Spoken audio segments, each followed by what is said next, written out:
जी, बहुत जी। मुझे पसंद आया, बहुत ही कॉमेडी है उसमें।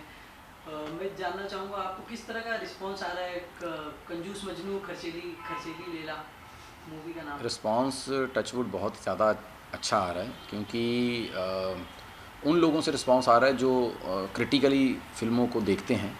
और मेरा तो सारा सर्कल इंडस्ट्री के लोगों में से है, मतलब जो राइटर्स हैं, डायरेक्टर्स हैं। और जब उन लोगों से जो बहुत अच्छा काम कर रहे हैं इंडस्ट्री में, और ख़ासकर पिछले 15-20 साल से सिर्फ कॉमेडी ही कर रहे हैं, जब वो लोग कहते हैं कि राजीव ये ट्रेलर कुछ डिफरेंट आया है और ये तुझे अलग लीग में लेके जाएगा, तो सुन के बड़ी खुशी होती है। और सच में मतलब इतनी गारंटी दे सकते हैं कि ये फ़िल्म जो भी देखेगा कम से कम शिकायत वाला मुंह लेके बाहर नहीं आएगा। हमने कंजूसी की है फ़िल्म बनाने में, यानी कि जो करैक्टर है वो कंजूस हैं, लेकिन एंटरटेनमेंट में जो हमारे राइटर हैं, डायरेक्टर हैं, उन्होंने कोई भी कंजूसी नहीं की है, वो भर भर के है। और फिल्म की सबसे खासियत है जो इसका एंड में एक मैसेज है जो हमने छिपा के रखा ट्रेलर में, वो जब सामने आता है कि ये कंजूसी क्यों करता है, मुझे लगता है कि अगर समाज उसका 10% भी अपने हिस्से में ले गया तो ये सोसाइटी में चेंज ला सकता है। राजीव, साथ ही में ये भी जानना चाहूँगा किस तरह का कैरेक्टर से किरदार के बारे में बताना चाहोगे। पहले मैं ये ज़रूर बताना चाहूँगा कि ये जो हमारी फ़िल्म है ये तो बाइलिंगुअल बनी है, और पंजाबी और हिंदी दोनों में है। और अभी हम इसे पंजाबी सर्कल में और दिल्ली तक रिलीज़ कर रहे हैं। और अगर ऊपर वाले ने चाहा, ज़रा सा भी अच्छा रिस्पांस आ गया, तो नेक्स्ट जो हमारी प्लानिंग है वो हिंदी थ्रू आउट इंडिया में रिलीज़ करने की है। और जिस तरह का कैरेक्टर मैंने किया है, आप देखेंगे कि मैं मतलब अगर पंजाबी इंडस्ट्री को कहना चाहूँ तो ये कहना चाहूँगा, मतलब जो बॉलीवुड है वहाँ तो ये चल रहा है कि छोटे शहरों की फ़िल्में, एक पारिवारिक फ़िल्में जिसमें रोम कॉम फैमिली एंटरटेनमेंट का नाम दिया जाता है, ये उसी जोन में है फ़िल्म। और सिर्फ हमने शहर बदला है, क्योंकि चंडीगढ़ किसी ने एक्सप्लोर नहीं किया जहाँ पर पंजाबी कैरेक्टर होते हैं। लेकिन अगर हम पंजाबी फ़िल्में देखते हैं जो हमारे बॉलीवुड के लोग हैं, तो वो बड़े टिपिकल उन कैरेक्टर से वाकिफ़ हैं कि जैसे मुझे पूछा जाता है कि अरे आप पंजाबी कैसे हो, आप पगड़ी तो बांधते नहीं हैं। लेकिन जब हम पंजाब के बारे में बताते हैं तो पंजाब में जैसे हम ठाकुर्स हैं, है ना, तो वहाँ पर शर्माज, ठाकुर्स, वर्माज सब पाए जाते हैं।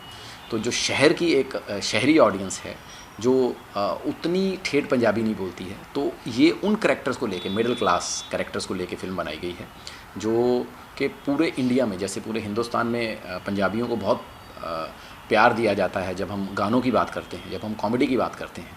लेकिन ये फ़िल्म देखने के बाद उन पंजाबी कैरेक्टर से प्यार हो जाएगा जो घर घर में पाए जाते हैं वहाँ पर। साथ ही मैं ये जानना चाहूँगा, जब आपको मूवी का ऑफर आता है जी, ये कंजूस मजनू खर्चीली लैला, तो क्या रिएक्शन रहता है ऑफर में।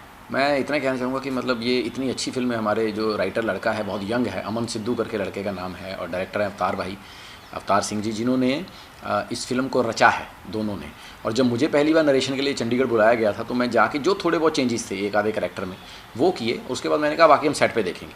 राजीव, साथ ही में ये जानना चाहूँगा कि मूवी का स्टोरी किस तरह का स्टोरी है, बताना चाहोगे। हाँ हाँ, स्टोरी बिल्कुल ये रोम कॉम फैमिली एंटरटेनमेंट है। जैसा कि मैं बड़ा क्लियरली बताना चाहूँगा कि ये फ़िल्म में अगर हम देखेंगे कि जो एक हर परिवार की समस्या चल रही है लाइफ में, मतलब मैं अगर ये फ़िल्म देखोगे आप तो आपको इसके कैरेक्टर अपने फैमिली में दिख जाएंगे। क्योंकि मैंने तो अक्सर देखा है कि हमारे पापा मम्मी को बोलते रहते थे, तू बहुत खर्चीली है यार, रोज़ पैसे मांगती रहती है, पता नहीं कहाँ खर्चे करते हो इतने यार, कौन सी सब्ज़ी इतनी महंगी हो गई यार।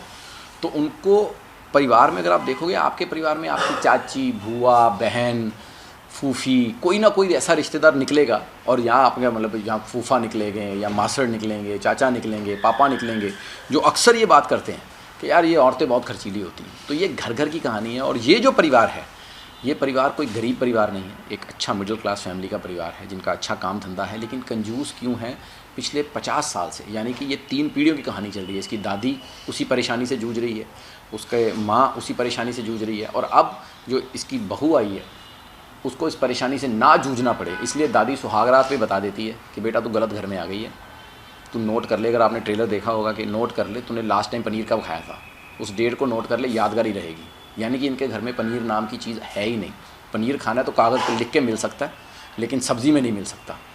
तो ये इस तरह का परिवार है। और जब उस लड़की को पता चलता है, क्योंकि लड़की बहुत ही बड़े सपनों वाली है, जिसको डेस्टिनेशन वेडिंग चाहिए, जिसकी ड्रेसेस मनीष मल्होत्रा की होनी चाहिए, जब उसको पता लगता है कि उसकी ऐसे घर में शादी हुई है जहाँ धर्मशाला बुक की जाएगी शादी के लिए, तो आप समझ सकते हैं कि मतलब ये कहानी की कॉमेडी किस तरफ जाएगी। और जो एक इसका मैंने कहा था कि जो एंड है वो बहुत बड़ा सोशल मैसेज है इस फिल्म में। साथ ही मैं ये भी जानना चाहूँगा कि आप कभी अपने रियल लाइफ में कभी कंजूसी किए हो? हाँ जी, बहुत ज़्यादा। पर मैं उसे कंजूसी नहीं कहता, मैं उसे वैल्यू फॉर मनी कहता हूँ, क्योंकि हम लोग जो हैं बहुत ही गरीब परिवार से उठ के आए हैं। हमने अपने माँ बाप को बहुत मेहनत करते हुए देखा हुआ है कि मतलब वो जो 5-5 रुपये के लिए, 2-2 रुपये के लिए उन्होंने जितनी मेहनत की है हमें पालने के लिए, तो वो वैल्यू फॉर मनी है। इसीलिए मैं हमेशा कहता हूँ कि मैं कंजूस हूँ जब मैं अपनी चीज़ें खरीदने जाता हूँ, लेकिन मैं कंजूस नहीं हूँ जब मैं अपने परिवार की चीज़ें खरीदने जाता हूँ।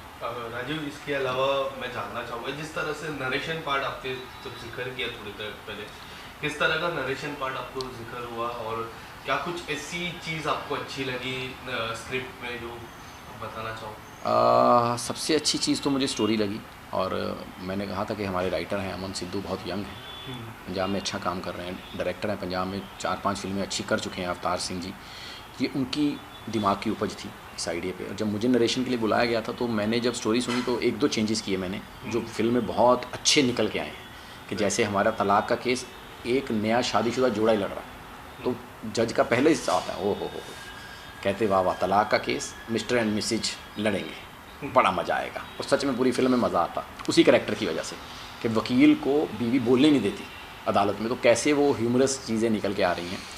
और सबसे अच्छी मैं ये गारंटी देता हूँ, जैसे हमें दुनिया जानती है कि हम स्टैंड अप कॉमेडियन हैं, हम 15-20 साल से जब काम कर रहे हैं तो अपनी स्क्रिप्टों पे बहुत काम करते हैं, खुद इनपुट्स बहुत डालते हैं, लेकिन मैं गारंटी देता हूँ कि फ़िल्म इतनी अच्छी लिखी गई थी, यकीन मानिए जैसी लिखी थी वैसी शूट कर दी, मुझे एक लाइन भी ऐड करने की ज़रूरत नहीं पड़ी, मतलब इतनी अच्छी लिखी हुई फिल्म थी। राजीव, स्टैंड अप कॉमेडी की मैं बात करूँ, अगर आपकी मैं बात करूँ, तो जो शो आप करते हो कपिल के साथ, आपने कभी डिस्कस किया अपने स्क्रिप्ट के बारे में? कपिल पाजी ने कुछ कहा आपको स्क्रिप्ट को लेके, कुछ आपको बताया रहेगा? फिल्म की या जो शो की स्क्रिप्ट होती? फिल्म की स्क्रिप्ट। फिल्म की स्क्रिप्ट नहीं, उसने ट्रेलर देखा, उसको ट्रेलर बहुत अच्छा लगा। तो मैं वही कह रहा हूँ कि मैं ट्रेलर मैंने उन लोगों को भेजा जो 15-20 साल से कॉमेडी कर रहे हैं और बहुत अच्छी कॉमेडी कर रहे हैं। तो जब उन सब लोगों ने एक ट्रेलर को अप्रिशिएट किया, मतलब जैसे मेरे साथ अंबरदीप सिंह हैं जो पंजाब के इस वक्त नंबर 1 राइटर डायरेक्टर हैं, उनका जब सामने से खुद फ़ोन आता है कि पाजी ट्रेलर ने कमाल कर दिया, मतलब बहुत अलग ट्रेलर निकल के आया, तो फिर मुझे यकीन हो गया कि जब उन लोगों को ट्रेलर पसंद आ रहा है कि जिन्होंने कॉमेडी में बहुत नाम किया है और बहुत काम किया है, बहुत रुतबे से काम किया है, तो मुझे यकीन हो गया कि ये फ़िल्म अच्छा काम करे। और फिल्म मुझे पता है कि अच्छी ही है। जो भी फिल्म देख के आएगा, ये मैं 100% कहता हूँ कि बिना शिकायत के आएगा, और इसका वर्ड ऑफ माउथ बहुत अच्छा जाने वाला। कोई ऐसी चीज़ अगर आप बताना चाहोगे जो हम फिल्म से सीखने मिलेगी? मैं वही कह रहा हूँ, वो जो है, वो जो एक मैसेज है जो लास्ट में है, उसके लिए फ़िल्म देखनी पड़ेगी। और मैसेज सच में बिलीव मी कि वो समाज को सुधारने वाला मैसेज है। और जब आपको पता चलेगा कि जो हीरोइन पूरी फिल्म में हीरो से इसलिए नफ़रत करती है कि ये कंजूसी क्यों करता है, जब उसका ओरिजिनल रियल रीज़न पता चलेगा कि ये परिवार क्यों कंजूसी करता है, आपको पूरे परिवार से मोहब्बत हो जाएगी। टाइटल पहले से डिसाइड हुआ कि शूट के वक्त से डिसाइड, या फिर आफ्टर दैट? नहीं, टाइटल इसका पहले रखा गया था कंजूस मक्खी चूस, लेकिन वो टाइटल शायद किसी और के साथ रजिस्टर था, तो फिर हमने ये टाइटल रखा कंजूस मजनू खर्चीली लैला। और मुझे लगता है ये ज़्यादा अच्छा निकल गया है, क्योंकि जहाँ भी इंटरव्यूज़ हो रही हैं, जहाँ भी मतलब जो हम रेडियो पे इंटरव्यूज़ दे रहे हैं, सब कर रहे हैं, तो सबको टाइटल में बड़ा मज़ा आ रहा है कि यार टाइटल बड़ा अलग और यूनिक सा है जी। और लैला मजनू तो एक ऐसी लव स्टोरी देखने मिलती है, क्या हम कॉमेडी के साथ लव स्टोरी भी देखने मिलती है? लैला मजनू की 100% लव स्टोरी है। मैं वही कह रहा हूँ कि ये 3 पीढ़ियों की कहानी है। ओके। कि एक दादी है, एक माँ है और एक मेरी हीरोइन है, तो इन तीनों की कहानी है। तो मेरी कहानी में लव स्टोरी है ओरिजिनल, जो मैंने कहा कि रोमांटिक कॉमेडी। मैं एक सीन बताता हूँ, बहुत अच्छा सीन बन पड़ा था फिल्म में, कि मतलब ये इतना कंजूस आदमी है कि पहली डेट पे जब लड़की को लेने जाता है तो शॉट खुलता है तो तो पार्क में दरी बिछी हुई है और आगे घर का टिफ़िन खोला हुआ है, तो हीरोइन देख के उसको ऐसे ही देखती है, ये खाएंगे, ऐसे देखते हैं, यहाँ पे खाएंगे, कहता हाँ माँ के हाथ की दाल है ना, माँ के हाथ की दाल का टेस्ट ही बड़ा अच्छा होता है। तो हीरोइन की एक ही लाइन आती है, तो तुम्हें लगता है मेरे घर में माँ नहीं है। सो इस तरह का ह्यूमर पिरोया गया है, क्योंकि इसके घर में सिर्फ दाल बनती है। तो दाल का इतना इम्पोर्टेंस दिखाया गया है फिल्म में कि शायद देखने वालों को लगेगा कि इतनी दाल मुर्गी ने सारी ज़िंदगी में नहीं खाई होगी जो इनके परिवार में बन रही है। राजीव जी, इसके अलावा जाते जाते मैं हमारे दर्शक से आप थोड़े बता दीजिए कब आने वाली है पिक्चर और कहाँ वो देखने मिलेगी? ये फिल्म आने वाली है जी 13 जनवरी को। पंजाब में बहुत ही अच्छा फेस्टिवल होता है लोहड़ी का, और जहाँ पर ये पंजाब का नया दिन माना जाता है, मतलब नया साल माना जाता है कि शुरुआत जो नए साल की जाती है। तो हम बेसिकली उन खुशियों में थोड़ी सी और खुशियाँ ऐड करने के लिए आ रहे हैं और दुआ करते हैं कि सबका नया साल लोहड़ी बहुत ही खुशियों भरी जाए और उन खुशियों में थोड़ा सा हिस्सा हमें भी मिल जाए। राजीव, मुझे आपसे ये पूछना है कि आप कलर्स के बहुत सालों तक हिस्सा रहे थे जी, और अब बिग बॉस में निमृत कौर है जो बहुत अच्छा खेल रही है, आप उनके लिए क्या कहना चाहोगे? All the best. क्योंकि इस बार का बिग बॉस काफ़ी एंटरटेनिंग है, बहुत यूनिक कैरेक्टर इकट्ठे किए हैं, और जिसमें जब निम्रत ने पहले हफ्ते में जो काम किया था तो मुझे लगा यार ये लड़की कहाँ से इतना निकल के आ गई, फिर उसके जो इमोशन निकल के आए, तो मुझे पहली बार मतलब एज एन एक्ट्रेस उसे मैंने देखा हुआ था, मुझे बहुत अच्छे लगती थी एज एन एक्ट्रेस, लेकिन जब वो उसका बीच में वो डिप्रेशन वाला फेज़ बिग बॉस में देखने को मिला तो मुझे लगा कि नहीं है, ये पंजाब की शेरनी, बहुत बहादुर लड़की है, और जिस बहादुरी से वो बिग बॉस खेल रही है बहुत यूनिक और बहुत अच्छा खेल रही है अगर आप सब कैरेक्टर्स में देखेंगे। So all the best Nimrat. Rajiv, साथ ही में एक ही जानना चाहूँगा, OTT का ज़माना आ चुका है, क्या कोई आगे फ्यूचर में कोई वेब सीरीज़ देखने मिलेगी आपको? नहीं, वेब सीरीज़ तो अभी नहीं मैंने साइन की है, मैंने 2 लिखी हैं जिस पे मेरी बात चल रही है उसको OTT प्लेटफॉर्म पे लाने की, लेकिन एक फ़िल्म और हमने कर रखी है जो बहुत जल्दी OTT पे दिखेगी आपको, जिसमें मुझे तो लोग शायद पहचान भी ना पाएँ, मतलब अनएक्सपेक्टेडली एक अलग राजीव दिखेगा आपको एज ए सीरियल किलर। सो वो फिल्म देखने वाली है, क्योंकि उसमें सब OTT के, मुझे जब काम करने का उनमें मौका मिला तो विनय पाठक सर के सामने खड़े होना as an actor, Anupriya Goenka, Vikram Kochhar, इन 4 लोगों की कहानी है, और जब 3 ऐसे धुरंधर कलाकार आपके सामने हों उस वर्ल्ड के, तो बहुत देखने को मिलेगा। वो फिल्म है हमारी जिसका हमने नाम रखा है मक्कारियाँ। सो वो बहुत ही मतलब साइकोपैथ थ्रिलर है और बहुत ही मतलब इंटरेस्टिंग कहानी है उस फिल्म की भी, तो वो भी बड़ी जल्दी आपको देखने को मिलेगी।